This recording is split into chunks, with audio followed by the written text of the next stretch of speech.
This is your greatest common factor video. Greatest common factor is often abbreviated by GCF. So greatest common factor is the biggest, think about that, the word greatest, the biggest number that goes into two or more other numbers. So if you need to pause to write that down, do so. Greatest common factor, we're looking for numbers that two or more other numbers have in common. That's where the factor comes in. We're looking for numbers that will go into these two numbers. So I'm going to show you two different methods on how to do this. So what we're going to try to do is we're going to look for the biggest number that goes into both 20 and 32. So we're looking at the largest number that goes into both. Now some of you may know that. You look at the top of your head, you know a number that goes into both. But we got to find the largest number that goes into both. Here's how we're going to do it. We're going to create a factor tree. Okay, so your last video was on prime factorization. We're going to do that first, and then we're going to see what they have in common. So we're going to take the 20, and I'm breaking the 20 down into prime numbers. 5 is prime, 4 is not. So I'm going to do this like so. And then I'm going to take the 32, and I'm going to do the same thing. Okay, so I'm going to take the 32. I'm breaking down 8 and 4. Those are both composite. 8, we've already talked about, can be broken down into 2 cubed, actually. That's where I'm getting that from. And the 4 we know. So just a quick reminder, where am I getting this 2 squared from? I have 2 2's and a 5. All right. And here I have 5 2's. 1, 2, 3, 4, 5. So it's 2 to the 5th. So we've done the factor tree for those two numbers, the prime factorization. Okay, we got everything is in prime numbers now. So we have to find what is in common. What is in common? So that means, what do those two numbers share? What prime factors do those two numbers share? So I like to make a chart. So you have this. I guess you don't have this on your paper. You can go ahead and create this on your paper. And all I did was I listed the factors for 20 being 2, 2, and 5. Get this out of the way. And I listed the factors for 32, 2, 2, 2, 2, and 2. So since the factors are listed there, I can now see what they have in common. So they each share 2. They each share another 2. And that's going to be it. You have a 5 here and a 2 here. That doesn't match up. These are 2's. Nothing else matches up. So what we're going to do is we're going to count each one of the pairs. So we're going to count this as a 2. We're going to count this as a 2. So really what we have is 2 times 2. So just check where we got these from. This pair gives us a 2. This pair gives us a 2. That's where the 2 times 2 comes from. So then the greatest common factor is 4. Okay, so let's revisit that. The largest number that goes into both 32 and 20 is 4. That is one way on how to do greatest common factor. All right, so what I'd like you to do is I'd like you to go to the next one that's below. Okay, so it's example number 2 on your notes. I would like you to try the same thing. So hit pause and see if you can do the greatest common factor for this one.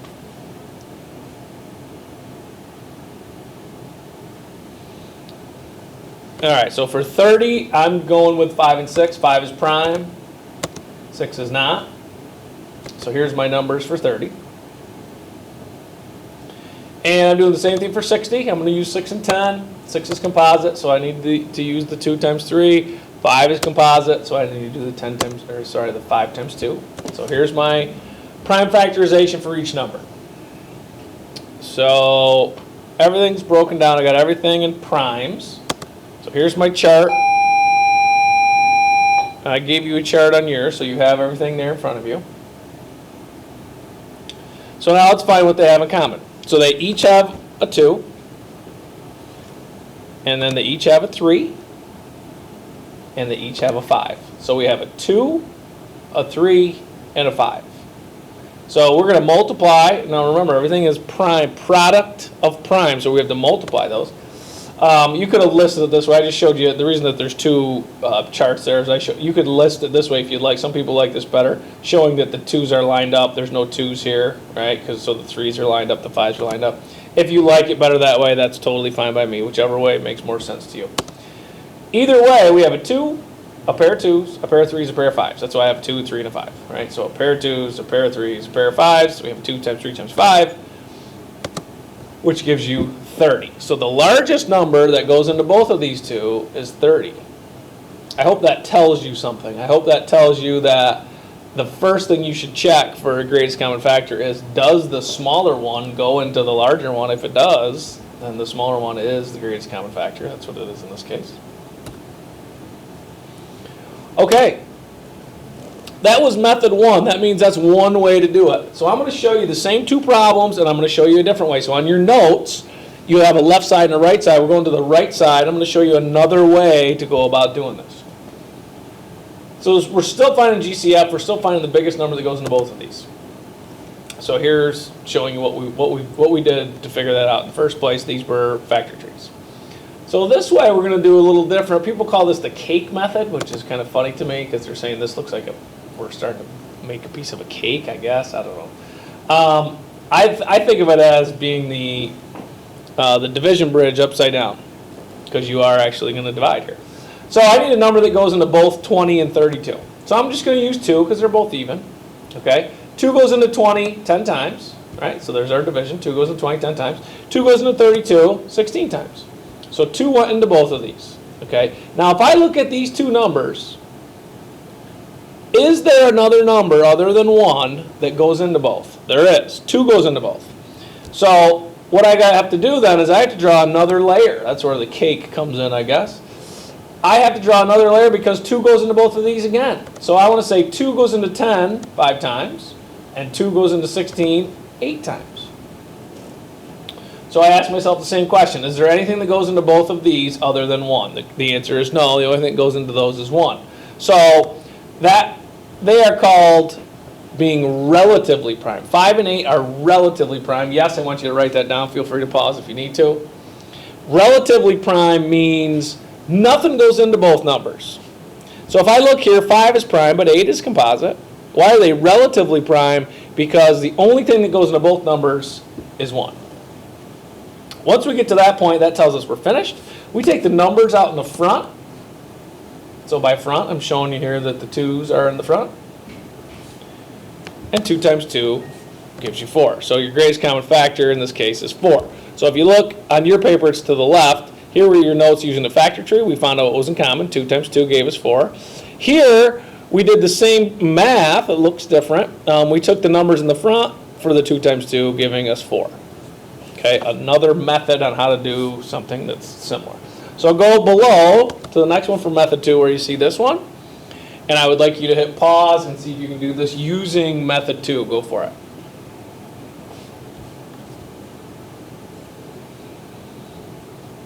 So here's what we did the first time for method 2.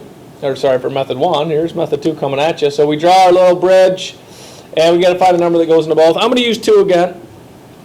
There's many other ones. 5, 6, 10. Others. There's others. 15. So I'm going to use 2. You'll see why. 2 goes into 30 15 times. 2 goes into 60 30 times. Now if I look at these two, I'm going to say 5 goes into both.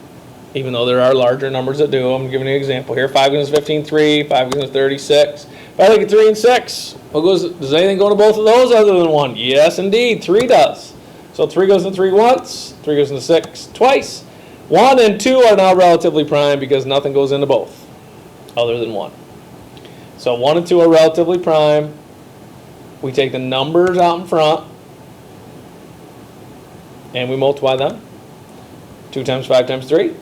And our greatest common factor then is 30, just like we got up here with the factor trees as being 30.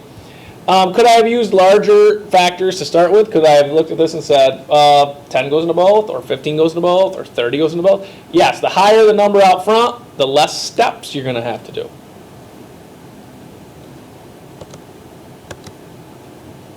And if you flip to the back, what I would like you to do is I would like you to do this problem, and I would like you to do it both ways. So if you look on your paper, you see I've started a factor tree for this one on your paper, like so. So I want factor trees for this one, and then if you look at the bottom part where it says method 2, you see the upside down bridge for that one. So I want to see method 1 for this one with a factor tree, and I want to see method 2. That will be your homework.